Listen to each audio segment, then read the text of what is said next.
सर्व पत्रकार मित्रांचं मी आजच्या पत्रकार परिषदेमध्ये स्वागत करतो। याची गरज नाही ना।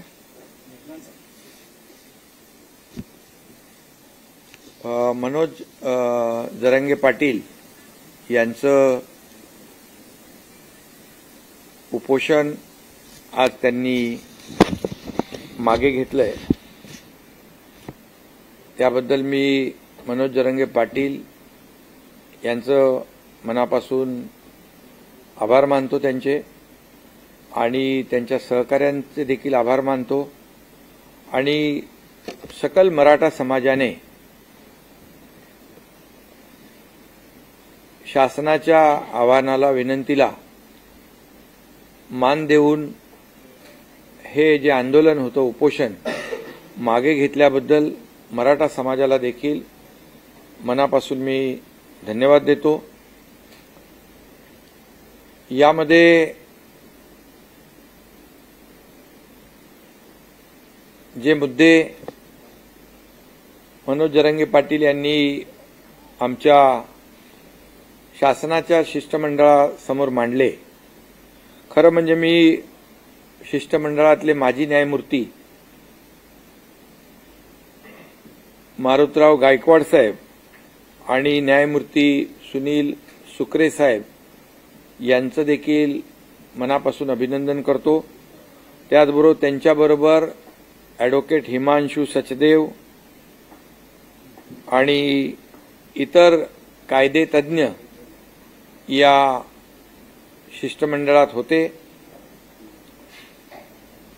आणि त्याचबरोबर आमचे मंत्रिमंडळातील सहकारी संदीपान भुमरे, उदय सामंत, धनंजय मुंडे, अतुल सावे, बच्चू कडू, नारायण कुचे यांनी देखील मनोज जरांगे पाटील यांच्याशी चर्चा केली। आम्ही परवाच्या दिवशी मी स्वतः मनोज जरांगे पाटील यांच्याशी फोनवरून चर्चा केली होती।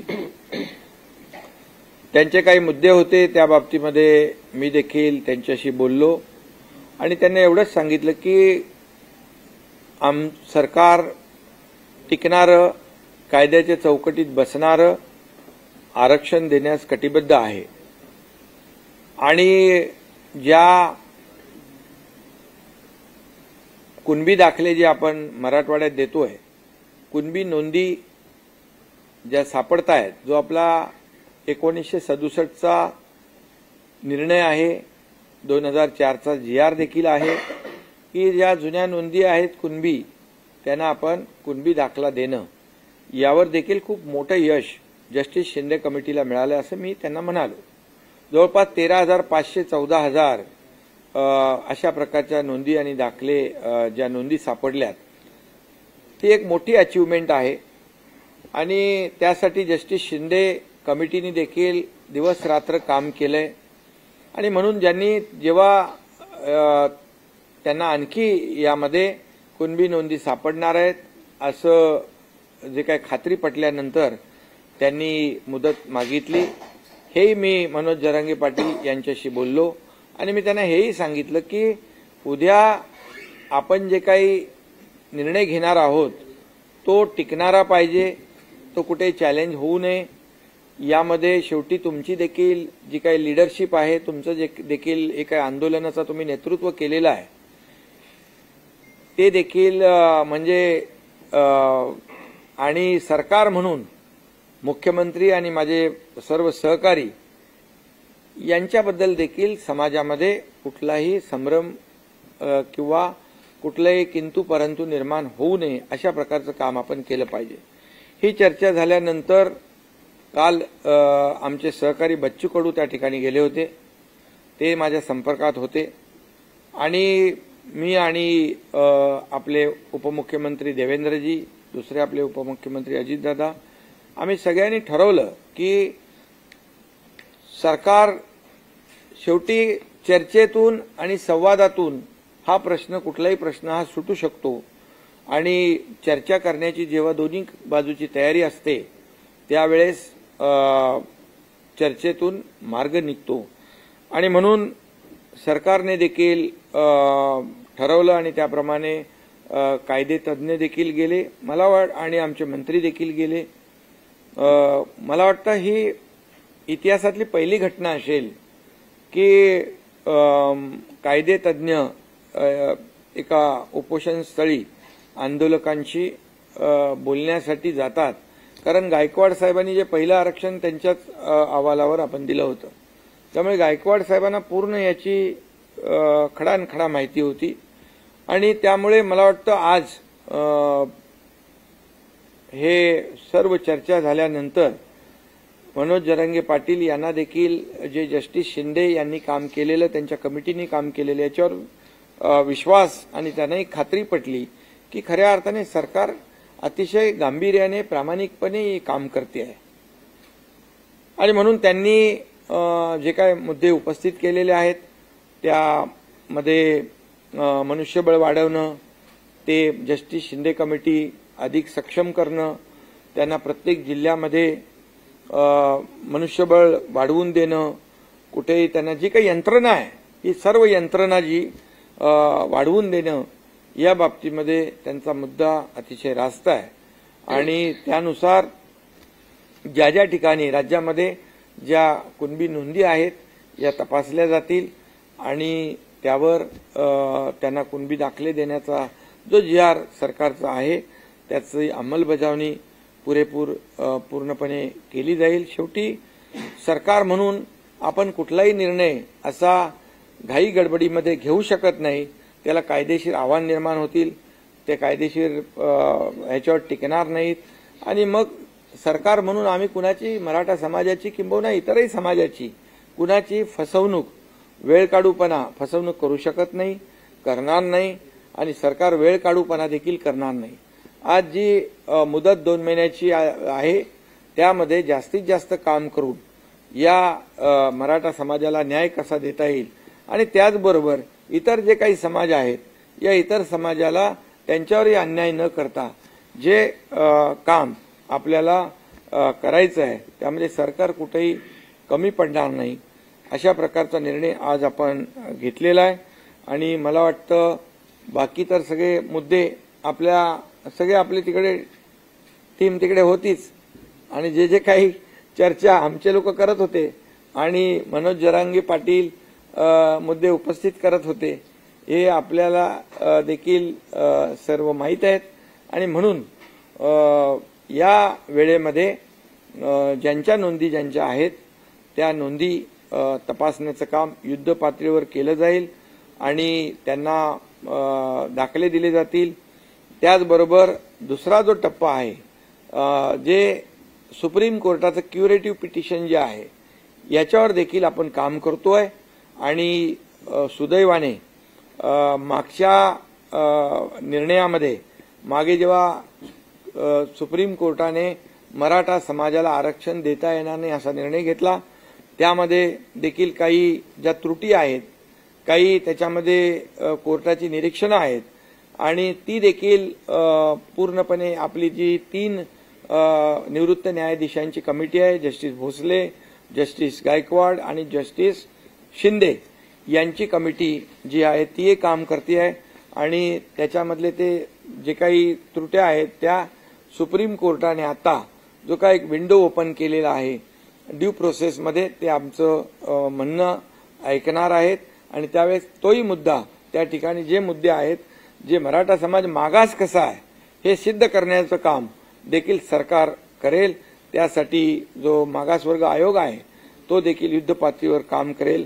आणि ज्या पूर्णपणे त्रुटी मागच्या निर्णयामध्ये कोर्टाने दाखवून दिलेल्या आहेत त्या पूर्ण त्रुटी दूर केल्या जातील आणि ते देखील टिकणारं मराठा आरक्षण, कायद्याच्या चौकटीत बसणारं मराठा आरक्षण देण्यास देखील सरकार कटिबद्ध आहे. आणि ह्या 2 मार्गाने आपलं हे सरकार काम करेल. आणि निश्चितपणे या मराठा समाजाचं जे एकजूट आणि जे काही आंदोलन झालं यासाठी सरकार देखील पूर्णपणे या सर्व बाबींवर सर्व यंत्रणा जी आहे, सर्व पूर्ण विभाग जे आहेत, प्रत्येक जिल्हाधिकारी हे सगळ्या लोकांना तशा प्रकारचे निर्देश देता येतील. आणि एका जिल्हाधिकाऱ्याकडून त्या जिल्ह्यामध्ये 10 लोक, कमीत कमी 10 लोक तर फक्त याच कामावर त्या या कामाची जबाबदारी देण्याचं देखील सरकार काम करेल.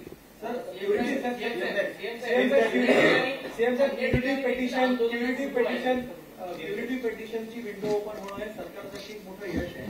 यासाठी अनेक तज्ञांनी काम केलेलं आहे. त्या तज्ञांना सोबत घेऊन क्युरिटी पेटिशनची विंडो ओपन एक त्याच्यामध्ये आणखी एक मुद्दा, जी काल आम्ही बैठक घेतली, सर्वपक्षीय बैठक घेतली, त्याच्यामध्ये देखील जी भूमिका सरकारची होती की मराठा समाजाला आरक्षण टिकणारं दिलं पाहिजे, कायद्याच्या चौकटीत दिलं पाहिजे, हे देखील सर्व पक्षीयांनी मान्य केलं. आणि सर्वपक्षीय बैठकीमध्ये सर्व नेते आले, त्यांनाही मनापासून मी धन्यवाद देतो. आणि त्याचबरोबर जे काही राज्यामध्ये याला हिंसक वळण जे लागलं होतं ते देखील थांबलं पाहिजे आणि त्याच्यावर देखील योग्य तो उपाय सरकारने केला पाहिजे. अशा प्रकारची सर्वपक्षीय बैठकीमध्ये देखील चर्चा झाली. आणि मनोज जरांगे पाटील यांनी उपोषण आंदोलन मागे घ्यावं अशा प्रकारचं देखील आवाहन, विनंती आणि चर्चा कालच्याही बैठकीमध्ये झाली. त्यामुळे सरकार म्हणून आम्ही जे एक बैठक बोलवली सर्व पक्षीयांची आणि त्या बैठकीमध्ये सगळेजण आले आणि ते देखील या ठिकाणी नक्कीच त्यांना देखील धन्यवाद या ठिकाणी द्यायला पाहिजे. एवढं या ठिकाणी. आणि जे आपले आज खरं म्हणजे जे 2 आपले निवृत्त न्यायाधीश त्या ठिकाणी गेले, त्यांचे विशेष या ठिकाणी आभार देखील मी मानतो. कारण शेवटी कायद्याची भाषा आणि ज्या कायद्याच्या ज्या काही चौकटीमध्ये काय बसू शकतं, काय टिकू शकतं, हे त्यांना समजावून सांगण्याचा देखील त्यांनी प्रयत्न केला. त्यासाठी देखील त्यांचे आभार मानले. आणि तातडीने आम्ही विनंती केल्यानंतर ते तिकडे उपोषणस्थळी थेट जाणं हा देखील पहिलाच प्रकार आहे. आणि ते गेल्यामुळे नक्कीच त्याचाही फायदा आज या आंदोलन उपोषण मागे घेण्यामध्ये झालेला आहे.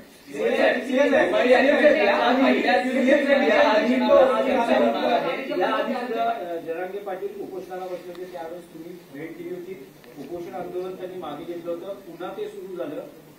हा तात्पुरता दिलासा आहे, कारण त्यांनी 2 महिन्यांचा कालावधी दिलेला आहे सरकारला. जर 2 महिन्यात प्रश्न सुटला नाही तर पुन्हा मुंबईच्या वेशीवर आंदोलन झळकणार, असा त्यांनी इशारा किंवा अशी त्यांनी भूमिका व्यक्त केली. नाही, आमचा प्रयत्न आहे पूर्ण. कारण याच्यामध्ये 2 महिन्यामध्ये संपूर्ण राज्यभरामध्ये जी यंत्रणा आहे, जिथे जिथे जुन्या नोंदी आहेत ते शोधण्याचं काम आमचा जो काही ही टीम जी आहे शिंदे समितीला आम्ही पूर्णपणे स्ट्रेंथन करतोय, त्यांना मनुष्यबळ वाढवून देतोय. प्रत्येक जिल्ह्यामध्ये आवश्यक ज्या काही बाबी आहेत ते आम्ही करून देऊ. आणि त्यामुळे विश्वास आहे की हे काम पूर्ण होईल आणि त्याचं डे टू डे जे काय अपडेट आहे, जी काय प्रोग्रेस आहे, तो देखील जरांगे पाटील, मनोज जरांगे पाटील त्यांनाही आम्ही सांगितलंय की तुम्ही देखील या कमिटीमध्ये आवाहन केलं, विनंती केली की तुमचेही लोक या कमिटीमध्ये असतील तर तेही देखील काही सूचना करू शकतील, काही त्याच्यामध्ये आणखी काही उणिवा असतील तर त्या आम्ही दूर करू शकतो सरकार म्हणून. त्यामुळे मला वाटतं एक अशा प्रकारची वेळ येणार नाही. क्युरिटी पेटिशनची विंडो ओपन होणं सरकारसाठी एक मोठं यश मानलं जातं आणि एक पहिलं पाऊल आहे आरक्षण, टिकणारं आरक्षण देण्यासाठी. पण यामध्ये अनेक तज्ञांनी काम केलेलं आहे. तर सुप्रीम कोर्टात क्युरिटी पेटिशनच्या माध्यमातून टिकणारं आरक्षण देण्यासाठी सरकार यांना एकत्रित घेणार का आणि कसे पाऊल उचलले जाणार? बिलकुल. ज्यांनी पूर्वी आरक्षण देण्यामध्ये काम केलेलं आहे, पूर्वी जसं देवेंद्रजी मुख्यमंत्री होते त्यावेळेस आपण आरक्षण दिलं, हायकोर्टामध्ये ते चॅलेंज झालं, पण हायकोर्टामध्ये टिकवण्यासाठी ज्या ज्या लोकांनी, ज्या सिनियर काउन्सिल असतील, तज्ज्ञ असतील, या सर्वांनी मदत केली आणि हायकोर्टमध्ये टिकलं. दुर्दैवाने सुप्रीम कोर्टामध्ये ते रद्द झालं. पण अशा वेळेस या सर्व टीमला त्यांचं सहकार्य आम्ही नक्की घेऊ आणि विश्वास आहे, कारण याच्यामध्ये जस्टिस भोसले आहेत, जस्टिस गायकवाड आहेत, जस्टिस शिंदे आहेत आणि निरगुडे आहेत. हे सगळे जे लोक आहेत, ही पूर्वीच्या आरक्षण देण्यामध्ये ज्यांनी मोलाचा सहभाग घेतला, त्याचा मोलाचा वाटा होता, अशी लोक आणि आणखी जी सिनियर काउन्सिल म्हणून जे सरकारच्या वतीने सुप्रीम कोर्टामध्ये क्युरेटिव्ह पिटिशनवर काम करतील त्यांना देखील ही सर्व मंडळी टीम काम करेल. एक तर आम्ही कमिटी जाहीर केलेली आहे, जस्टिस भोसले कमिटी, ती सरकारला देखील मार्गदर्शन करेल आणि क्युरेटिव्ह पिटिशनच्या संदर्भात देखील जे काही आवश्यक आहे त्याची ते मदत करतील. जस्टिस शिंदे कमिटी आहे त्याला देखील ती मदत करेल. म्हणजे दोन बाजूनी आपण हे न्याय देण्याचं काम करतो आहे. आंदोलन मोठ्या प्रमाणात झाली होती. जे गंभीर स्वरूपाचे गुन्हे नाही आहेत ते मागे घेण्याचा सरकार विचार करणार आहे. गंभीर स्वरूपाचे जे गुन्हे नाहीत आणि जे लोकशाहीमध्ये आपण आंदोलन ज्या पद्धतीने करतो असे जे काही गुन्हे आहेत ते आमच्या शिष्टमंडळाने त्यांना शब्द दिलेला आहे. सरकार देखील जे अगोदर म्हणजे जरांगे पाटील जेव्हा अगोदरच्या वेळेस उपोषणाला बसले होते त्यावेळेस देखील काही गुन्हे दाखल झालेले आहेत. त्यांची गुन्ह्याची पडताळणी करून आपण ते गुन्हे. महत्वाचा प्रश्न होता तो कायदा सुव्यवस्थेचा आणि काही मराठा समाजाचे जे लोक होते ते आत्महत्या देखील करत होते. आजही अनेक ठिकाणी आंदोलन सुरू आहेत आणि आत्महत्येचे प्रमाण सुरू आहे. त्या संदर्भात नाही, मी तर यापूर्वी देखील आवाहन केलंय, विनंती केली आहे. खरं म्हणजे मराठा समाजाचे तरुण सरकार प्रामाणिकपणे काम करत असताना सरकार नकारात्मक असतं तर हे पाऊल उचलणं ठीक होतं.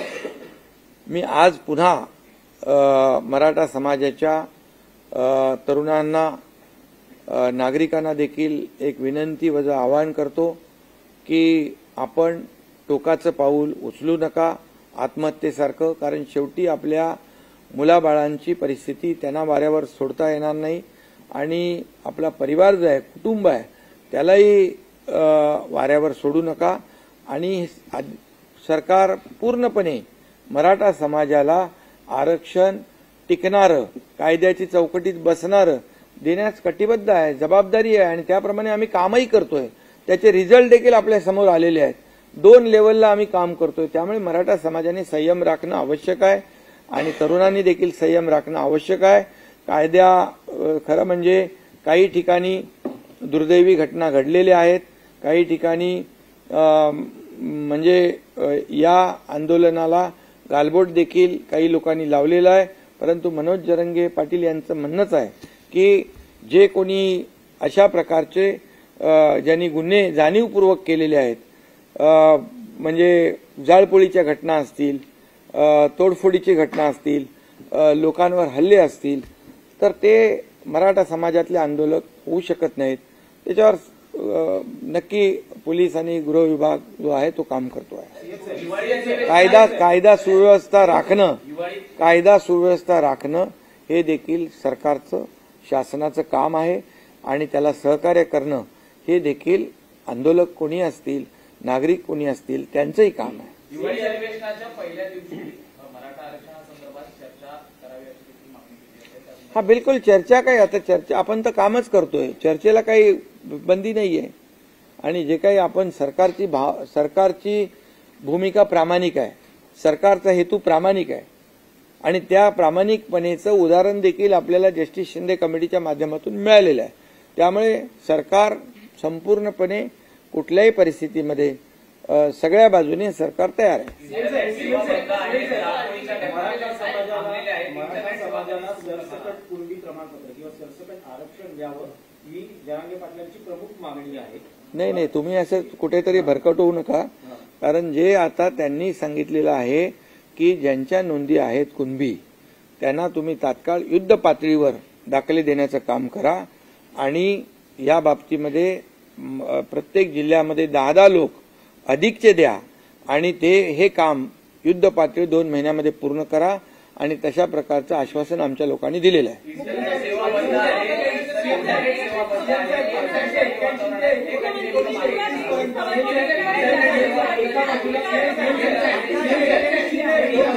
एकाने बोला कोणीतरी. अरे नाही, तुम्ही बोला. इंटरनेट सेवा देखील बंद आहे, त्या नेमक्या कधी मागे घेतल्या जाणार आहेत, परिस्थिती आता किती नियंत्रणात आहे? हे बघा, याच्यामध्ये कुठेही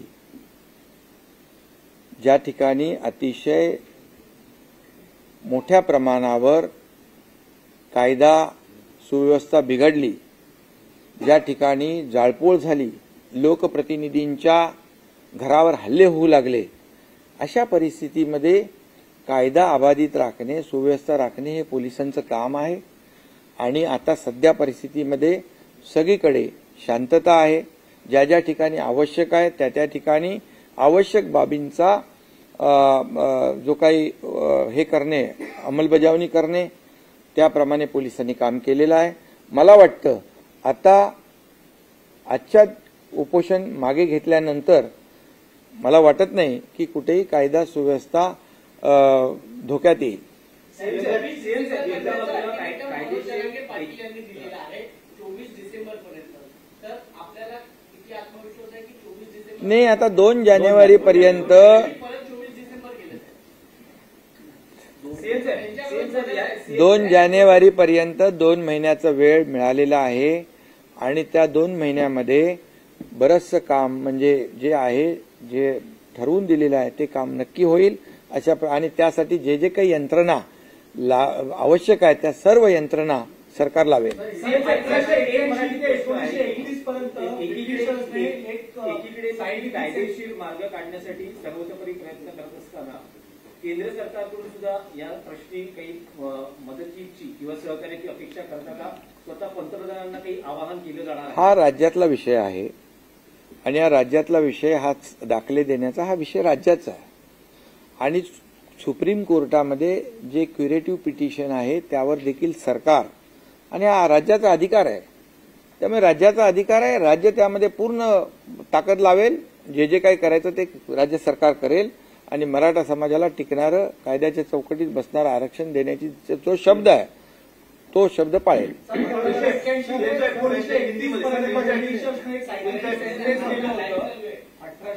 ते 1921 पर्यंत ब्रिटिशांनी सायंटिफिक सेन्सस केलं होतं. त्याचे गॅजेट आता अवेलेबल असतात. आता ह्याच्यामध्ये जस्टिस शिंदे काम करते. त्यांनी त्याचं काम दाखवलंय. 13,500 दाखले कुणबी नोंदी मिळालेल्या आहेत. त्यामुळे त्यांना विश्वास आहे. आणखी याची व्याप्ती आपण वाढवलेली आहे. त्यामुळे मला वाटतं त्यांच्या समितीच्या अंतर्गत ह्याच्यावर आपण न बोललेलं ठीक आहे. हा, हिंदी बोला.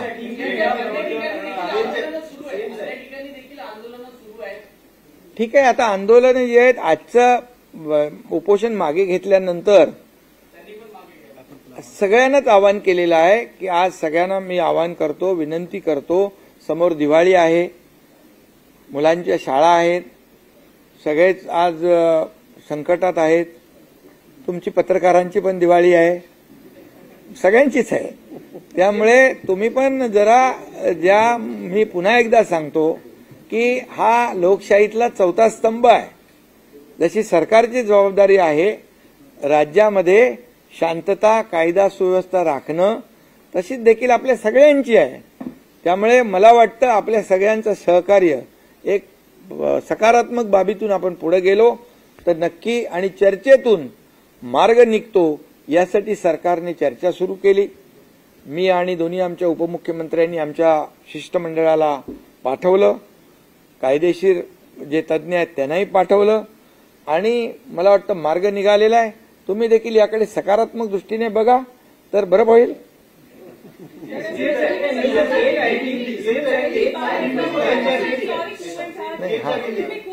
महिला पूरा देश इस घटना को देख रहा है. आशिका जयराम पाटिल ने अपना उपोषण पीछे ले लिया है. पहली बार हमने देखा कि न्याय व्यवस्था भी खुद वहां उन्हें समझाने पहुंची. 2 महीने का जो मोहलत उन्होंने दी है, क्या कुछ सरकार इसमें करेगी? ये न्याय देने वाली सरकार है, ये सर्वसामान्य मानुष की सरकार है, ये आम आदमी की सरकार है. ये जाहिर हुआ है आज. सरकार ने किसी भी बात का ईगो नहीं रखा. सरकार और न्याय व्यवस्था जिन्होंने पहला आरक्षण दिया था, गायकवाड़, जस्टिस गायकवाड़, वो खुद जस्टिस सुक्रे और हमारी टीम को लेकर वहां पहुंचे. ये पहली बार हुआ है. ये पहली बार हुआ है. और जब मैंने मनोज जरंगे पाटिल जब उनसे बात की, बात करने के बाद जब चर्चा शुरू हुई, हमारे सहयोगी बच्चू कडू वहां गए कल, उनसे वार्तालाप हो गया.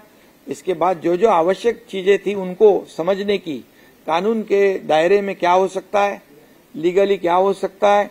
इसलिए मैं इनको, हमारे जस्टिस गायकवाड़, जस्टिस सुक्रे साहब को और उनके दूसरे हिमांशु सचदेव, इनको धन्यवाद देना चाहता हूं कि हमारी विनती के अनुसार वो वहां पर पहुंचे।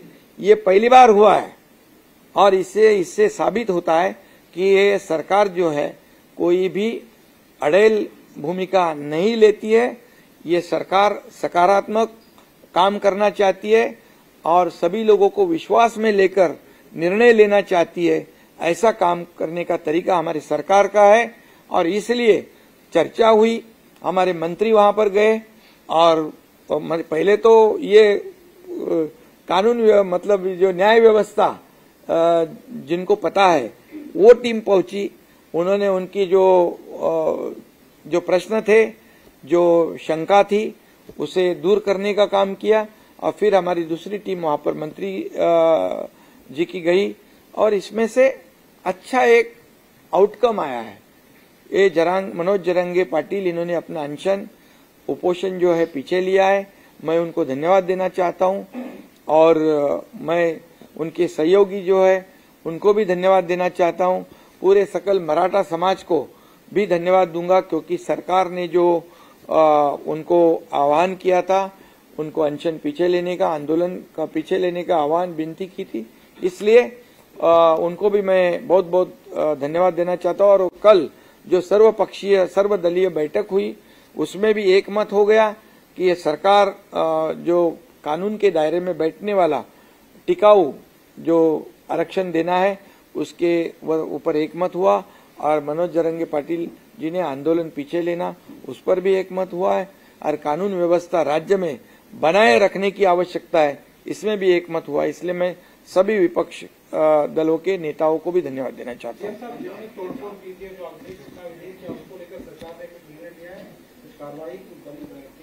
जो आंदोलन लोकशाही के माध्यम से होता है, जो पहले आंदोलनकारियों ने जो उनके ऊपर गुने दाखिल हुए थे, पुलिस वो काम कर रही है जो लोकशाही के माध्यम से, जैसे उपोषण है,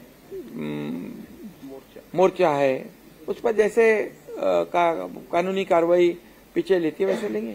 बिल्कुल, धन्यवाद।